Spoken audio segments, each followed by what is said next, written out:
Alors aujourd'hui, Daf Mem He, page 45, Masechet Shabbat, Perek Shlishi.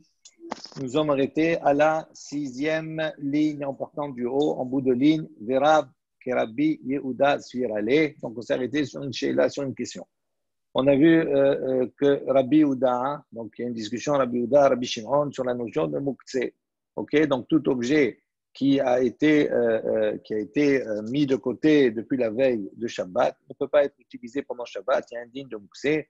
Et sur ce, il y a une discussion, une controverse entre Rabbi Yehuda et Rabbi Shimon. Donc on sait de manière générale que Rabbi Shimon n'est que les de Muktzeh, il n'a pas le digne de Muktzeh, il a le digne, mais dans certaines circonstances, on va voir. Tandis que Rabbi Yehuda, lui, tient compte du digne de Muktzeh d'une manière particulière. Et on sait que Rabbi Yehuda considère, par exemple, pour les mirotes, qu'à partir du moment où ces mirotes-là ont été allumés la veille de Shabbat, ils sont rentrés allumés. Donc même si durant le Shabbat, ces mirotes vont s'éteindre, on ne pourra plus utiliser le ner, d'accord, pour une utilisation autre personnelle. Donc le ner devient muktzeh parce qu'il a été utilisé, il est rentré en étant utilisé et allumé la veille de Shabbat. Tandis que Rabbi Shimon, lui, considère que même s'il a été allumé la veille de Shabbat et qu'il s'éteint le jour du Shabbat, on peut utiliser ces mirotes, on peut les déplacer. Il n'y a pas de digne de muktzeh sur cela. Maintenant, on s'était arrêté sur Rav et apparemment, on avait démontré que Rav avait la même opinion que Rabbi Yehuda. Et on se pose la question, Rav que Rabbi Yehuda se viralé, est-ce que Rav vraiment pense à l'opinion de Rabbi Yehuda concernant le muktzeh? Et voici, Ve'umine de Rav. Donc, on a posé la question, ils ont posé la question à Rav. Ma'oul et taltule sharga de Hanukata mikame havare de Shabbata.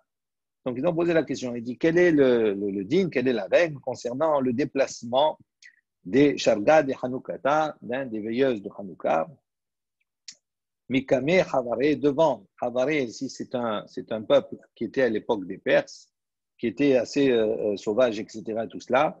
Et il y avait un certain nombre de décrets qu'ils avaient faits, entre autres de ne pas allumer de veilleuses, de lumière dans les maisons d'une manière personnelle, à l'approche ou le jour de leur Avodazara, de leur culte à eux.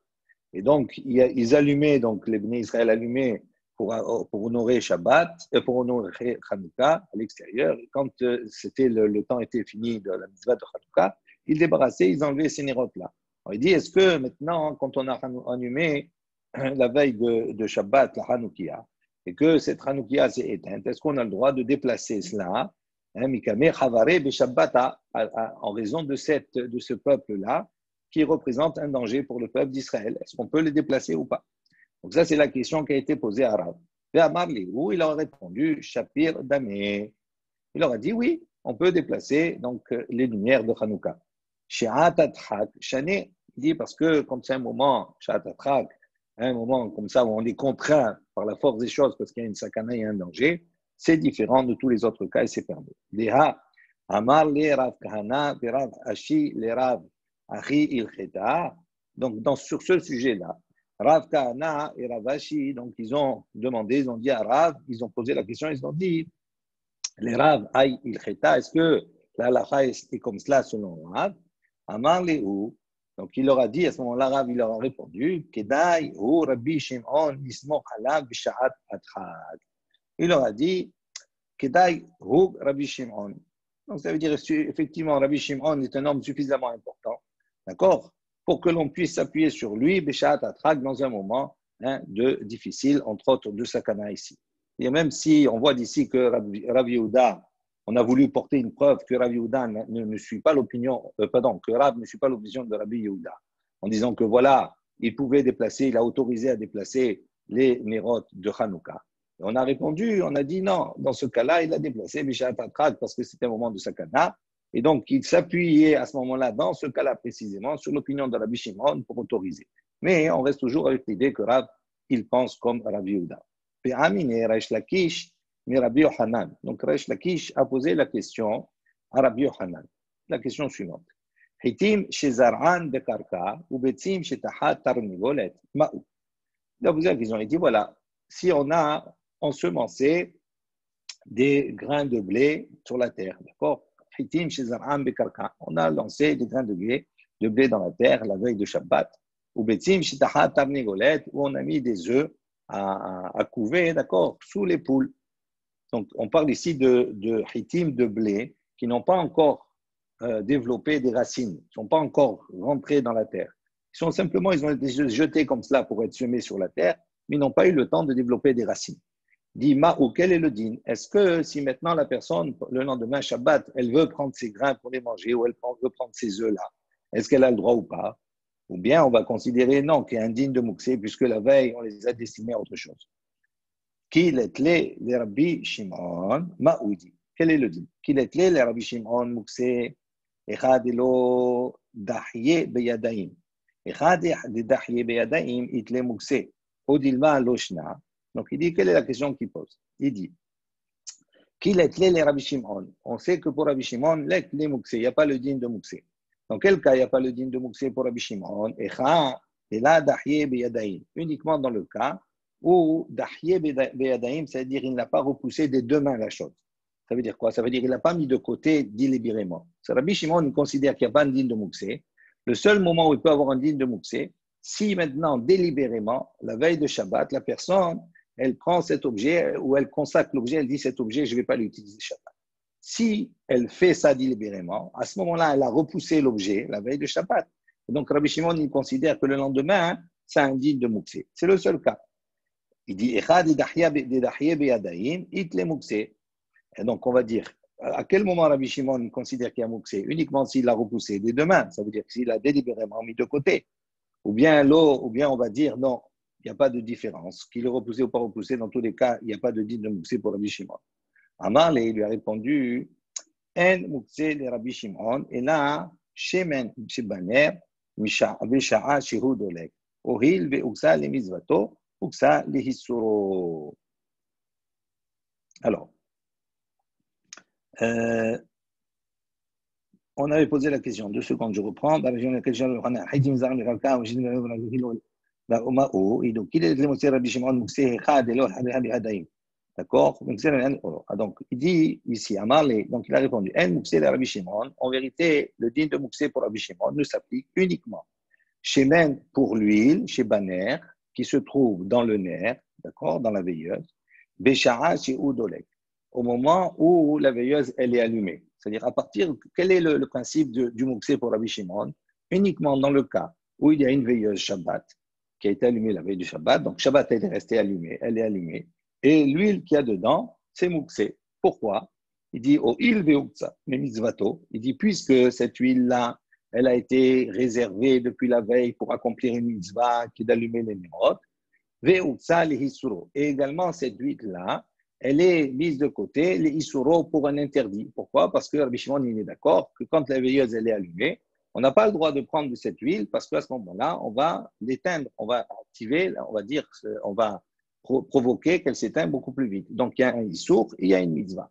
Donc, jusqu'ici, dans la Gemara, on comprend que le din de Mouksé pour Rabbi Shimon s'applique uniquement dans le cas où il y a ces deux notions-là, c'est-à-dire qu'il y a un Mouksé Mehamat Mitzvah, le Mouksé, d'accord, à cause d'une mitzvah, et également le Mouksé Mehamat Issour, et le Mouksé à cause du Issour, de l'interdit. Alors maintenant, on pose la question, on dit quoi? Ça veut dire que Rabbi Shimon, il considère que s'il n'y a qu'une des deux éléments, il n'y a que la mitzvah, il n'y a pas de Mouksé, alors on va apporter une baraïta. Si voici, on a une baraïta qui dit, si ki ilcheta, veitera bikramim, ובסדינים המצוירים ותלה בהגוזים אפרסקים, שקדים ורימונים והפרקילי של ענבים ועטרות של שיבולים, ינות שמנים וסלטות, אסור להסתפק מהם עד מוצאי יום טוב האחרון.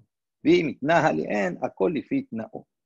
Donc on a effectivement une baraïta qu'on a vue déjà précédemment, qui nous dit, sichecha kilcheta.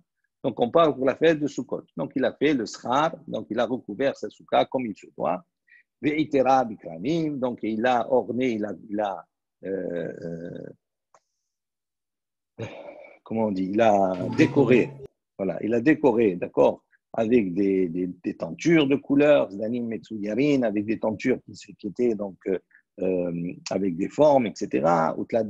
Il a pendu là-bas dans la soukha Egozim, des noix, farsekim, des pêches, shkedim, des amandes, rimonim, des grenades, parquilés chez l'anavim, et des branches de raisin, chez tiboulim, également des couronnes de céréales, yenot, des verres de vin, des bouteilles de vin, shemanim, des bouteilles d'huile, slatot, des bouteilles de farine, etc.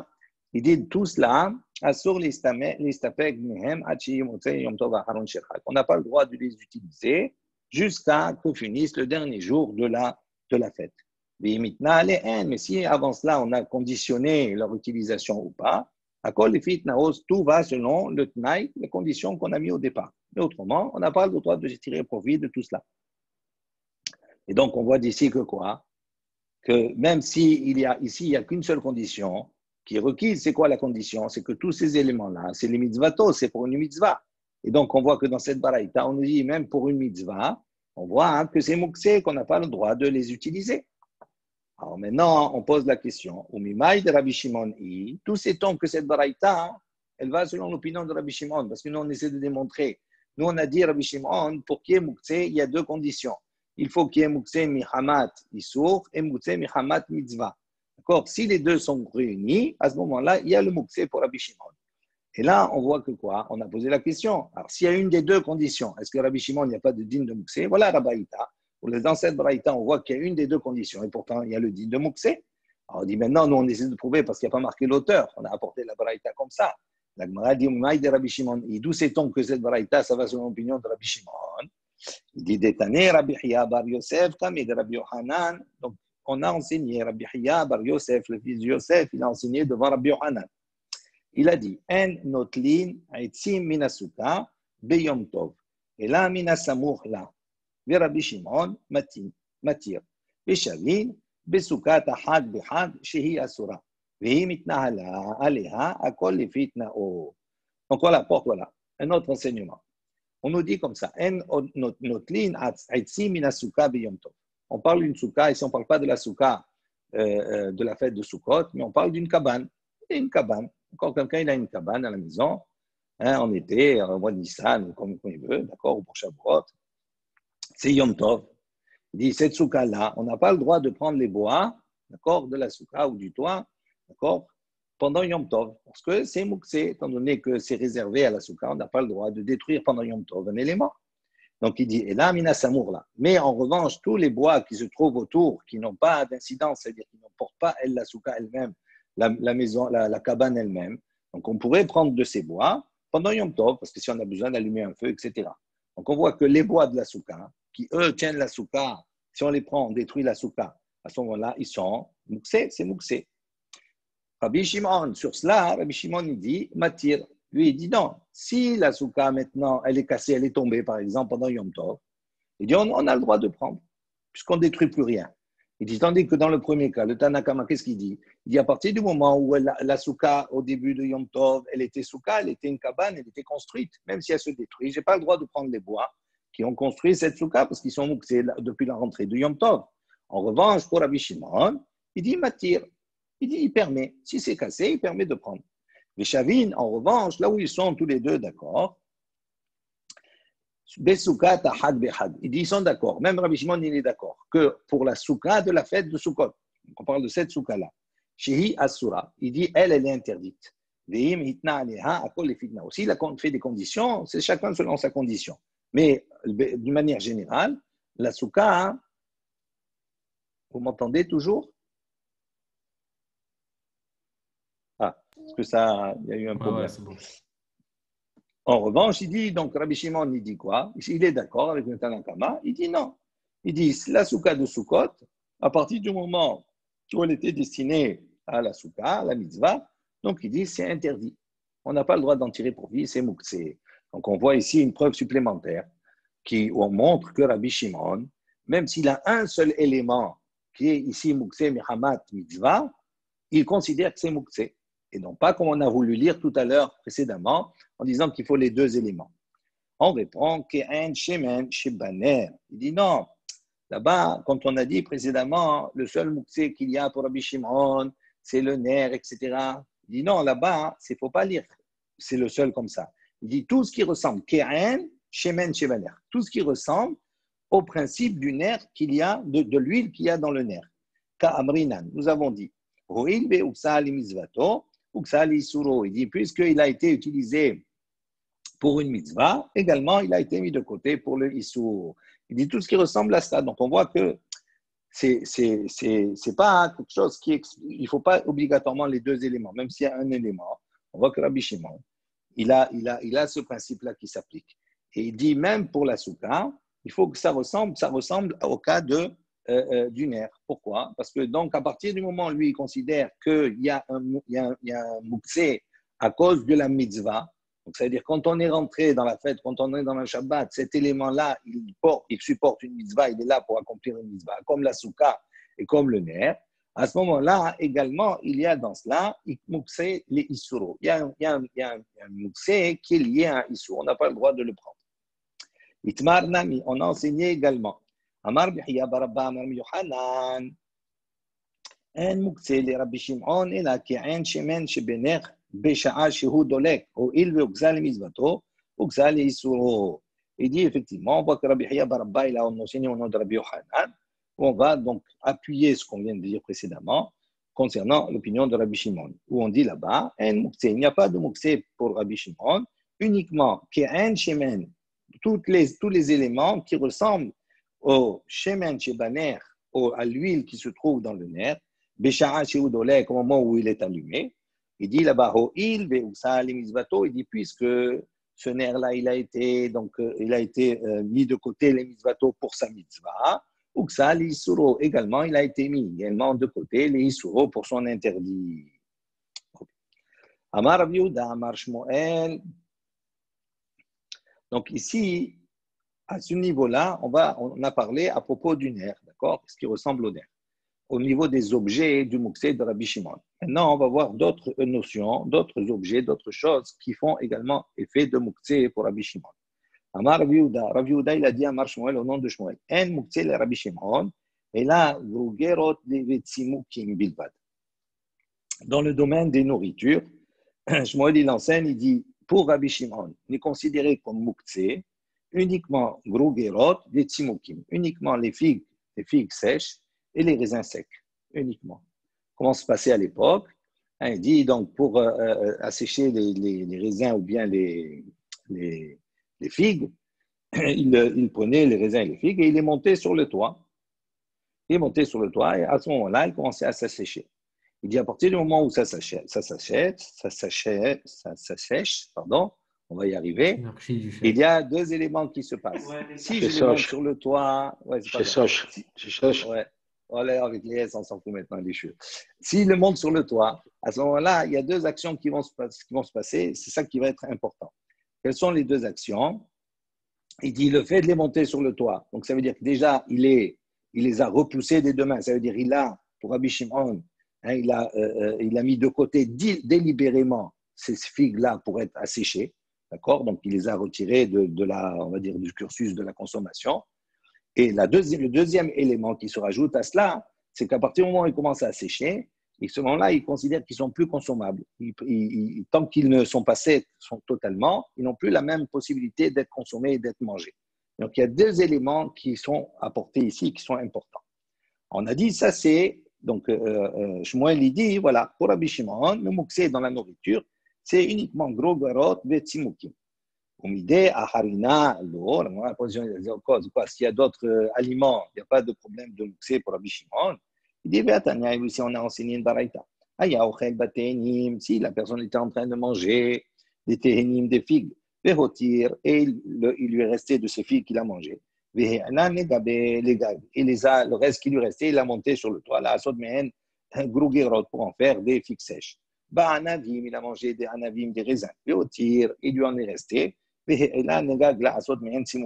a montés sur le toit pour en faire des raisins secs. Lo yochal, il ne pourra pas manger donc ces raisins ou ces figues-là qu'il a montés sur le toit, à partir du moment où il va donc compter, il va dire, il va préparer, il va dire, cette partie du raisin ou ces quelques raisins-là, de ce côté, je vais les manger demain. Et à ce moment-là, effectivement, ils ne seront pas muktzeh. Vechen ata omer. Et là, la braïta continue. Vechen ata omer. Et tu diras la même chose. Be'afar sekin, Ve'chabushin, également la même chose pour les pêches et pour les coins. Ou besha'ar kol minei perot, et également pour toute autre espèce de fruits. Donc, cette baraïta, on voit que quoi? Qu'on a étendu cette notion-là de mouxé, etc., sur les fruits, sur d'autres fruits, pas uniquement que sur les figues sèches et les raisins secs. Il dit, Mani, maintenant, qui est l'auteur de cette baraïta?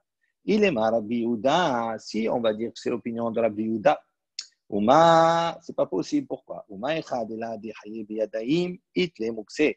Echad idahaye biyadaim la kol sheken. Il dit Rabbi Yehuda, lui, il n'a pas besoin de dire que non, mukse, c'est à partir du moment où on l'a mis de côté délibérément. Il dit même si on l'a pas mis de côté délibérément, si c'est rentré avant Shabbat, d'accord, dans un certain statut, on l'a mis pour sécher ou bien on a allumé les nérotes avant Shabbat, etc. Donc, lui, Rabbi Yehuda, il n'a pas besoin de dire je l'ai mis de côté délibérément. Si ce n'est pas utilisable avant Shabbat, je ne peux pas l'utiliser pendant Shabbat. Donc, lui, pour lui, il dit même s'il n'y a pas le fait de le mettre de côté délibérément, il a le mouxé. Maintenant, dans le cas où il a délibérément mis de côté, à plus forte raison que pour Rabbi Yehuda, il y a mouxé, donc il n'y a pas de chidouche. C'est évident pour Rabbi Yehuda, c'est mouxé. Et là, donc, on ne peut pas dire que cet enseignement il vient apporter quelque chose au nom de Rabbi Yehuda. Et là, Rabbi Shimon, donc il dit, est-ce qu'on ne va pas dire que ça va selon l'opinion de Rabbi Shimon, hein? Et donc, ça voudrait dire, et c'est là la question, que si on dit ça va selon Rabbi Shimon, on voit que le din de Mouxé, il n'est pas uniquement au niveau des raisins secs et des figues sèches, mais c'est également pour d'autres fruits, comme on a dit, ou sha'ar kol mini perot. Il dit non, Léolam, Rabbi Yehuda. Il dit en vérité, ça va l'opinion de Rabbi Yehuda. Alors, si ça va selon Rabbi Yehuda, on repose la question. Il dit non, Ve'ochel, Itzrichale. Il dit non, quand on est en train de manger, c'est pour ça que Rabbi Yehuda, il a apporté cet enseignement, il a besoin. Pourquoi? Ça, on aurait pu dire, il dit, on aurait pu penser que puisqu'il a mangé, il est en train de manger, et il a monté comme ça le reste, etc. Mais comme il est en train de manger, on aurait pu penser que si maintenant il veut manger le reste, après, quand Shabbat il est rentré, peut-être qu'on aurait pu penser qu'il n'a pas besoin de hazmana, il n'a pas besoin de définir maintenant et de préparer les fruits à l'avance. Il est en train de les manger avant. Kamashmalan, on est venu nous enseigner qu'il va la gag dit non, à partir du moment où on les a montés sur le toit, ça veut dire que le fait qu'il monte sur le toit, ça veut dire qu'il a enlevé tout esprit sur ces fruits-là. Et donc, c'est pour ça que Rabbi Yehuda, même si lui, il a dit de Mouxé d'une manière générale, sur là, il a besoin d'enseigner parce qu'on aurait pu imaginer que là, on n'a pas besoin de hazmana pour pouvoir les manger le lendemain. Il dit non, si tu ne fais pas la hazmana, tu ne peux pas les consommer. Pourquoi? Parce qu'à partir du moment où tu les montes sur le toit, tu as détaché ton esprit complètement de eux. Be'amine Rabbi Shimon bar Rabbi Merabi. Donc, Rabbi Shimon bar Rabbi, le fils de Rabbi, a posé la question à Rabbi, à son père. Il a posé la question suivante. Patz'ile Tmara de Rabbi Shimon Mahu.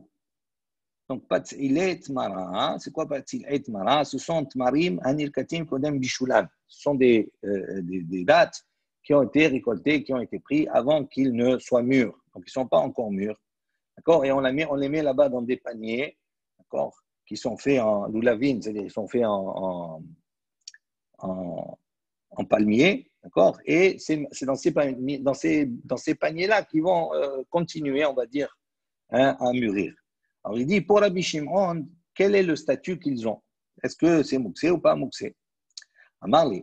Donc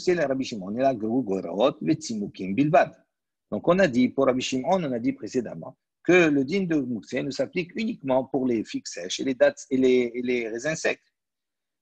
Des Rabbi, donc d'accord, donc la réponse, il dit, ça c'est pas, il n'y a pas de, pour le Rabbi Shimon, il n'y a pas de Mouxé.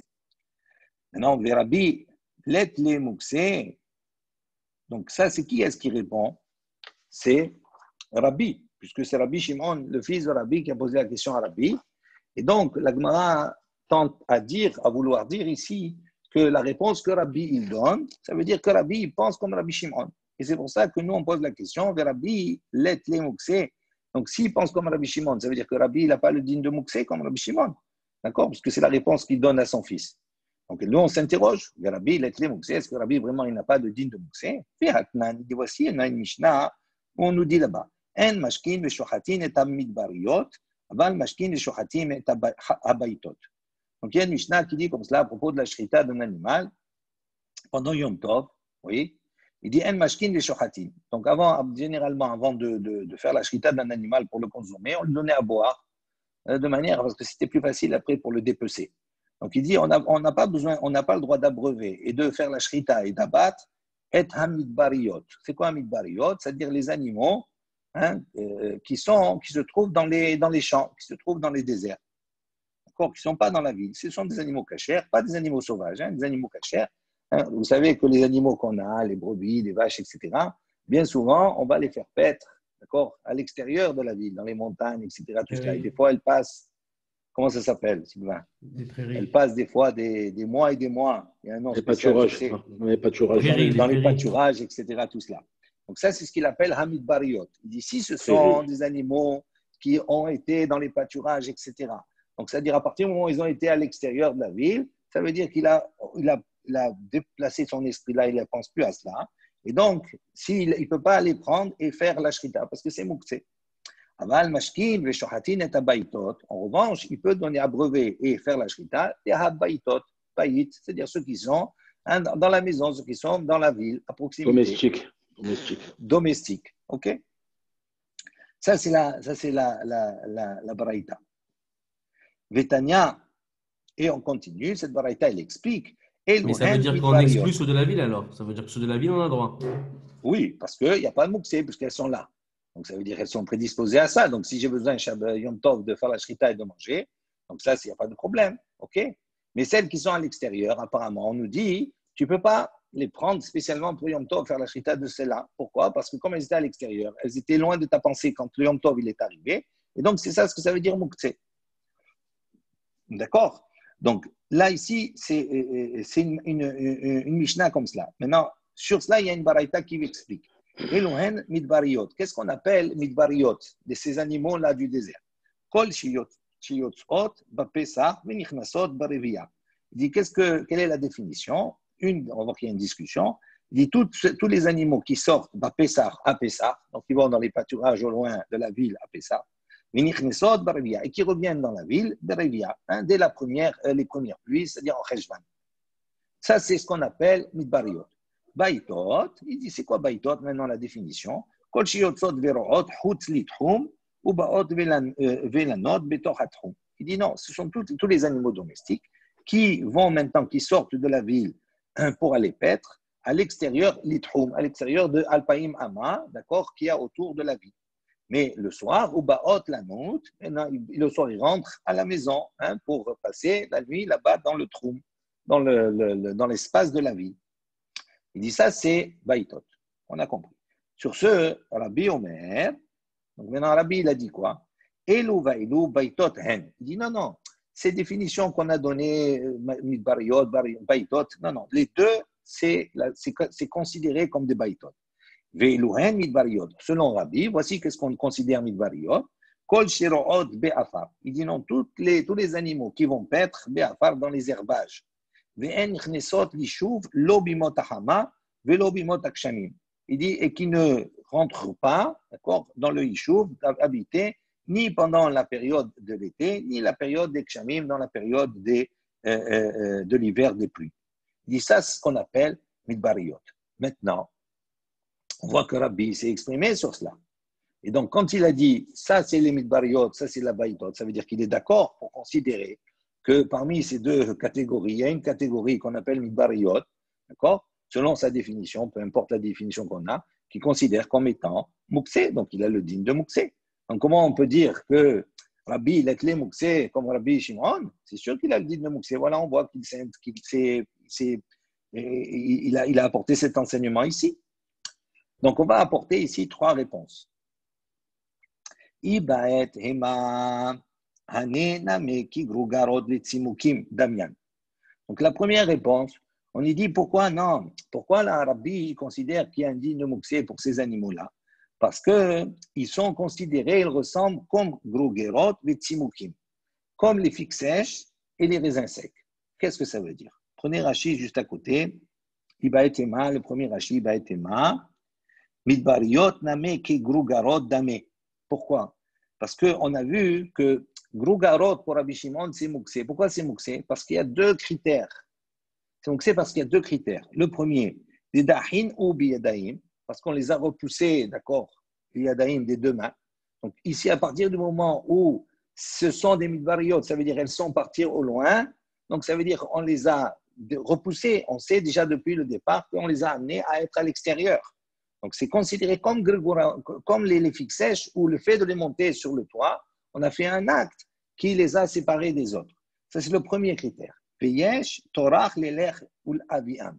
Également, le deuxième critère qui ressemble aux figues sèches, c'est que les figues sèches, dès qu'elles commencent à sécher, on ne peut plus les manger, elles ne sont pas consommables comme cela, d'accord? Parce qu'elles ont certainement un goût entre le moment où elles étaient fraîches et le moment où elles deviennent vraiment sèches. Entre les deux, cette transformation-là fait qu'on n'arrive pas à les manger.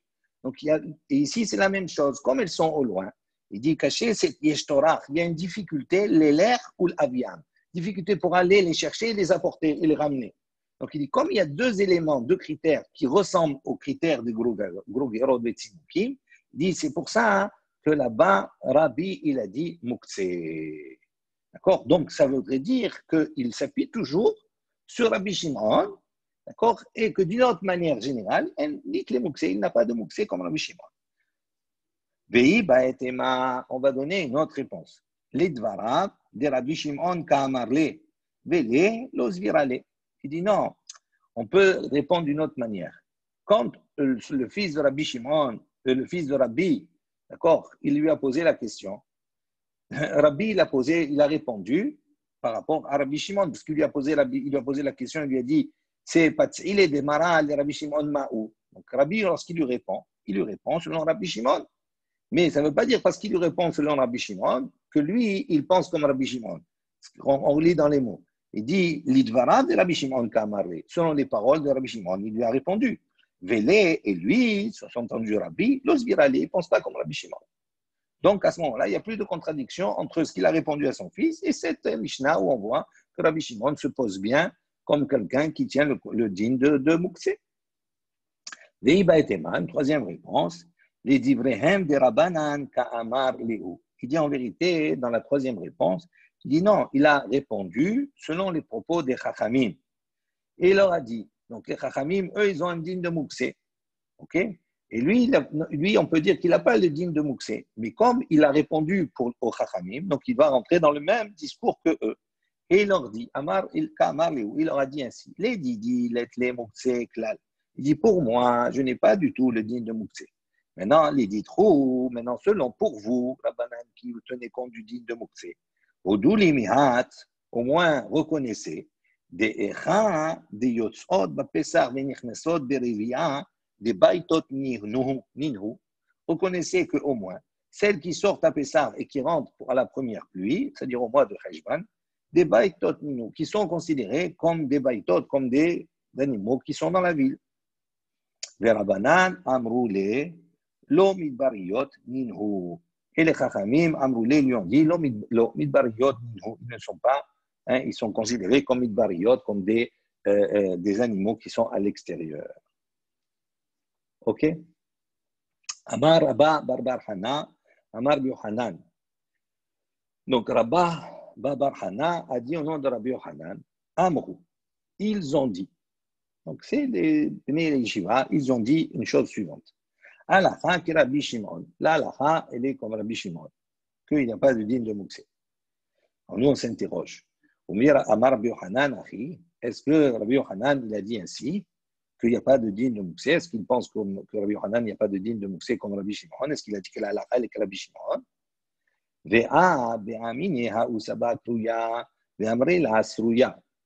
Donc, et voici, on raconte qu'il y avait Saba, un zaken, un ancien, Krouya de Krouya, il y a de ceux qui disent de Serouya. Il a posé la question à Rabbi Shimon, à Rabbi Yohanan, pardon, à Rabbi Yohanan. Il lui a demandé, Kina shetarnegolet mahul et taltule beshabbat. Il dit, Kina, le nid ou la cage del tarnegolet qui contient là-bas les poules, il dit, Mahou, est-ce qu'on a le droit, les taltule beshabbat, de le déplacer pendant Shabbat? Donc, il a posé la question à Rabbi Yohanan. Amar, il lui a dit, Klum asouy, et là, les tarnegolim. Il dit, mais ce nid-là, il a été fait uniquement. Ouais, il a été fait uniquement pour les talégories, pour les poules. D'accord. Donc, s'il a répondu comme ça, Rabbi Yohanan, ça veut dire quoi? Ça veut dire qu'il pense qu'il y a un digne de Mouxé, comme Rabbi Yehuda. Comme Rabbi Yehuda. Puisque s'il a été fait, même s'il n'y a pas les poules dedans, s'il répond qu'il a été fait pour les poules, donc ça veut dire qu'à l'entrée du Shabbat, il était destiné pour les poules. Et donc, puisqu'il était destiné pour les poules et que les poules, c'est Mouxé, à ce moment-là, même la cage, etc., d'accord, elle est considérée Mouxet et donc on ne peut pas l'utiliser pour Shabbat. Donc, on voit que Rabbi Yohanan, il pense comme Rabbi Yehuda. Alors, comment on a dit que Rabbi Yohanan, il a dit la Haki Rabbi Shimon? Il dit non, il dit non, de quoi on parle ici? Il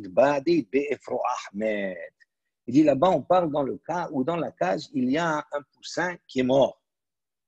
Donc, s'il y a un poussin qui est mort, donc ça veut dire que Rabbi Yohanan, même Rabbi Shimon, il est d'accord pour dire qu'à ce moment-là, c'est Mouxé, parce que le poussin, il est mort. Il dit non, Anicha les morts, bar, amemar, mishme, dirava. Il dit ça marche selon le maître bar, amemar, au nom de Rava. Amar, lui, il a dit, Modeha ya Rabbi Shimon, Rabbi Shimon, il est d'accord, Beba'ale hayim shemetu she'asurim, que lui, il dit que Rabbi Shimon, il est d'accord pour dire que Ba'ale hayim shemetu, que les animaux qui sont morts, ils sont asurim, ils sont interdits, ils sont mouxés.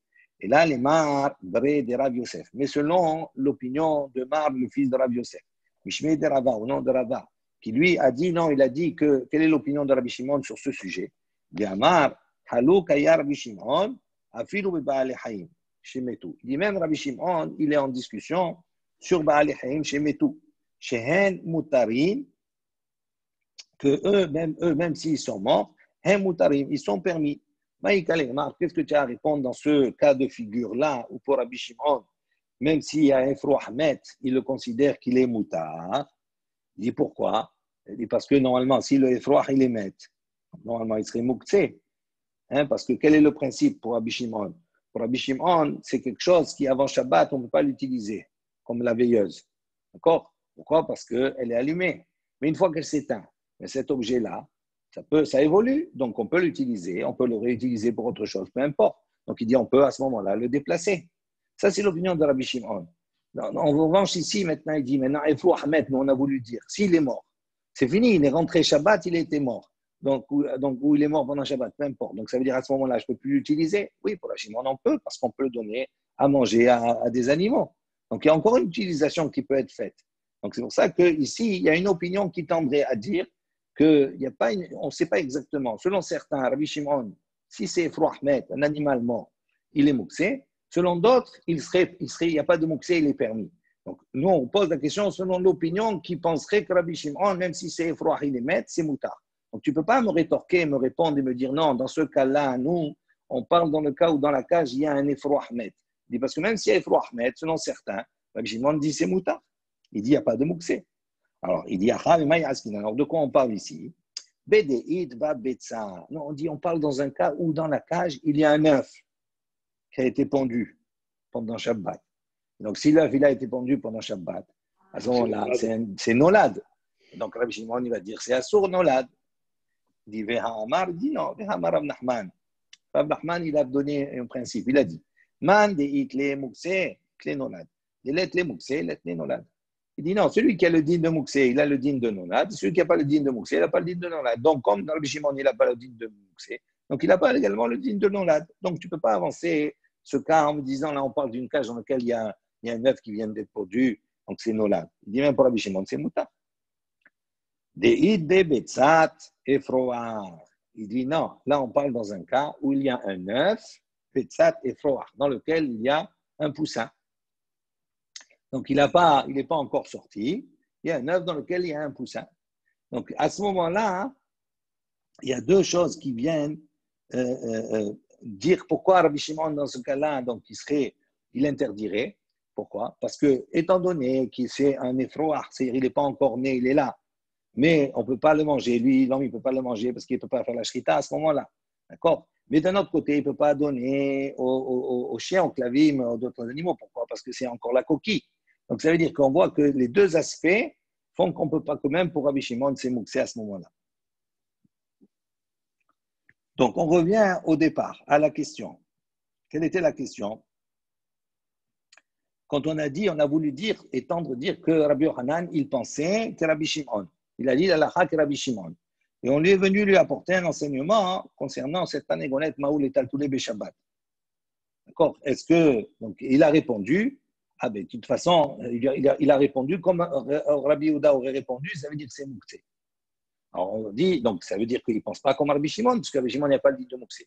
Donc, on a démontré toutes ces questions-là, on peut parler d'un cas où il y a dedans Betsat et Froa, et que même selon Rabbi Shimon, il dirait que c'est Mouktsé. Et donc, ça voudrait dire que Rabbi Yochanan, il pense comme Rabbi Shimon. C'est pour ça qu'il a dit à la Hak Rabbi Shimon.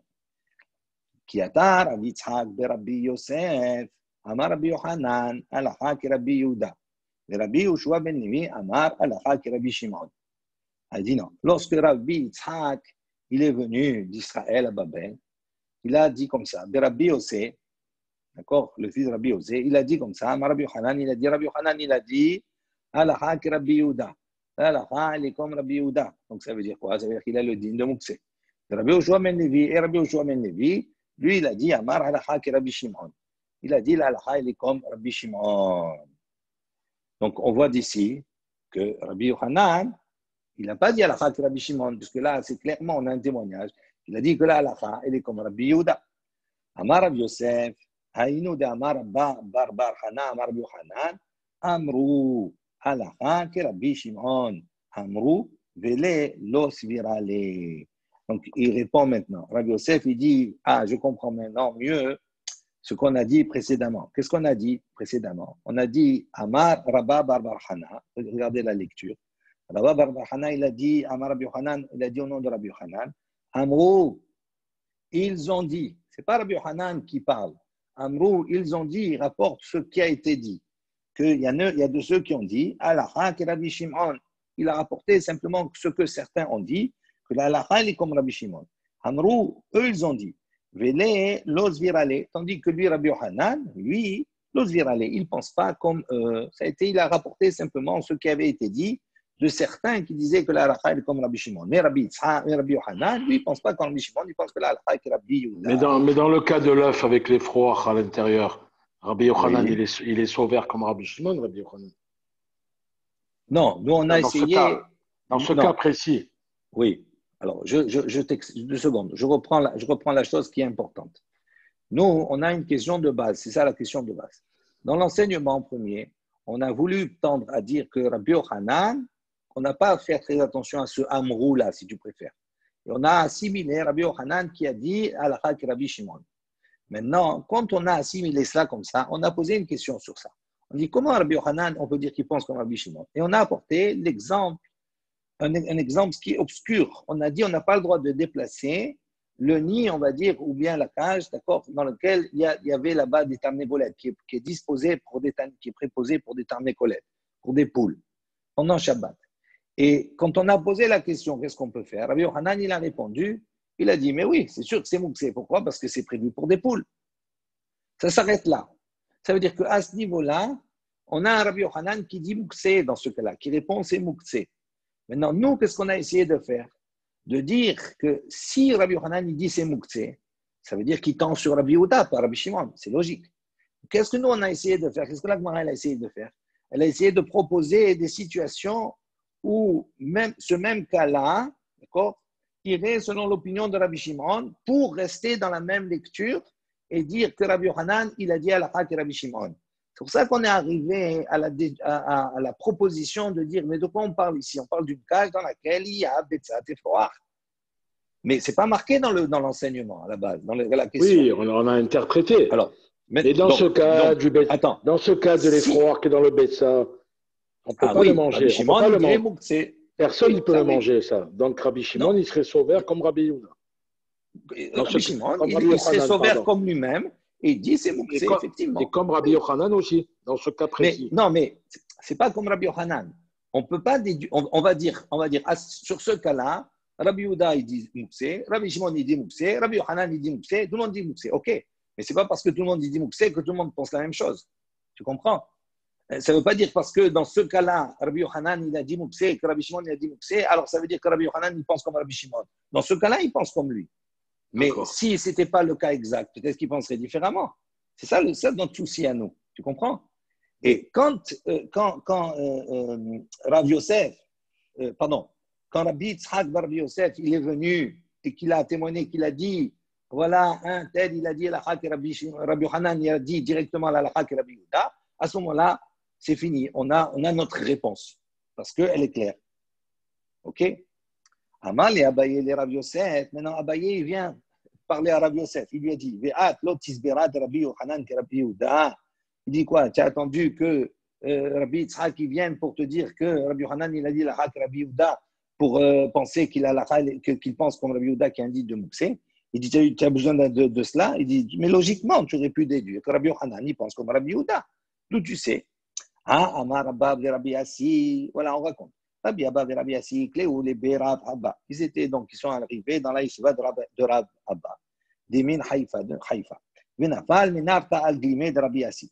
Et donc, là-bas, ce jour-là, est tombé, Menarta, d'accord, la menorah, une menorah, un chandelier, d'accord, qui avait été allumé avant Shabbat. Ce chandelier, il est tombé, al-Glimé de Rabbi Yassi. Il est tombé sur le vêtement de Rabbi Yassi. Mais l'autre, il était là. Et Rabbi Yassi, il n'a pas déplacé. Maïtama, il dit, pour quelle raison il n'a pas déplacé?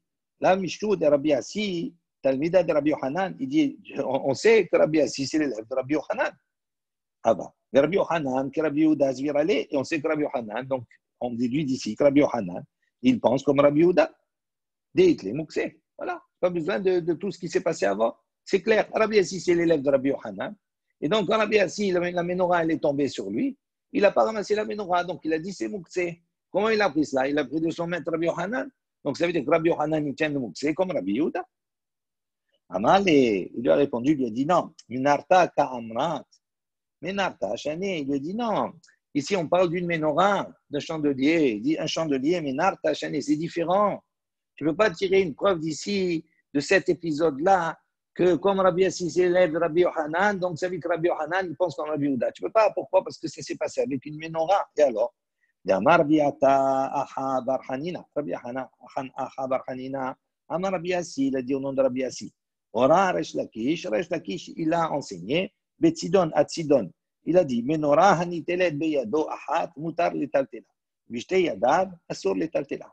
Il dit une menorah qu'on peut saisir avec une seule main, c'est-à-dire qui est suffisamment légère pour être prise d'une seule main. Mutar letaltela, on a le droit de la déplacer. Vishte yadav, mais si on ne peut pas la saisir d'une seule main, on est obligé d'utiliser les deux mains, donc ça veut dire qu'elle est très lourde. Asur letaltela, on n'a pas le droit de la déplacer. Rabbi Yochanan Amar, et Rabbi Yochanan, sur ça, il a dit, Anu en lanu et la bener que Rabbi Shimon. Il dit, nous avons, d'accord, le nerf comme Rabbi Shimon. Ça veut dire que Rabbi Yochanan, il est d'accord avec Rabbi Shimon sur un point, à savoir que le nerf qui est interdit, parce que Rabbi Yehuda, il dit un nerf, d'accord, il est interdit, il est Mouksé Shabbat, à cause Mehamat, Mouksé Mehamat Mi'us, d'accord. Et là-bas, Rabbi Shimon, il a dit non, il n'y a pas Mouksé Mehamat Mi'us, à cause du dégoût.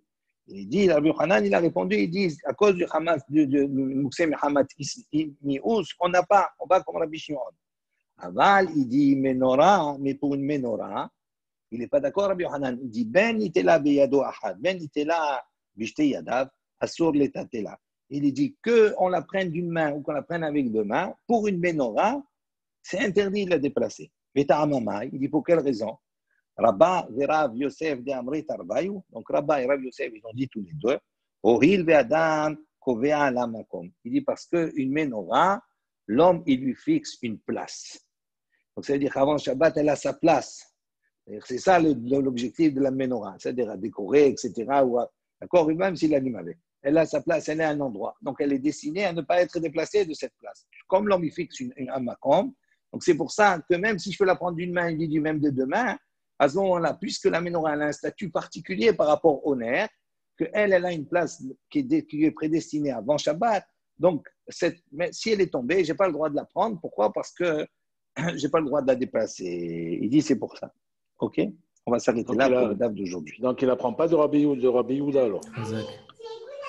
Non, il dit c'est pour ça. C'est pour ça que c'est de l'événement. Non, c'est pour ça. La conclusion, c'est quoi? Non, mais tu n'as pas compris ma question. Rabbi, à ce stade, Rabbi Yochanan, le Talmud de Rabbi Yochanan, il n'a pas bougé. Ouais. Il n'a pas bougé de sa place. Il n'a pas touché la menorah. Parce qu'il a fait comme. Attends, parce qu'il a fait comme son maître, qui ce même maître a fait comme Rabbi Yehuda. On dit non, c'est pas pour ça qu'il n'a pas bougé. Parce que Rabbi Yochanan, il apprend d'un autre Rav que c'est Makom Kavua, il ne faut pas toucher. Donc pour l'instant, on n'a pas. La question, elle est toujours là, la question.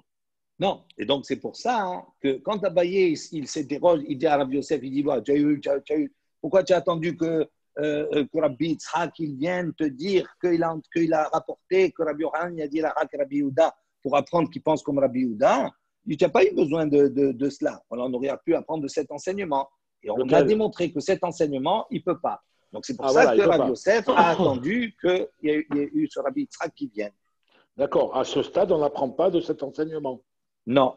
C'est pour ça qu'on l'apprend en revanche de Rabbi Yitzhak qui est venu témoigner, qui est venu dire, voilà, quand il est venu d'Israël, il est venu. Rabbi Yochanan, il a dit, Rabbi Yehuda. OK? Donc, c'est bien. Demain,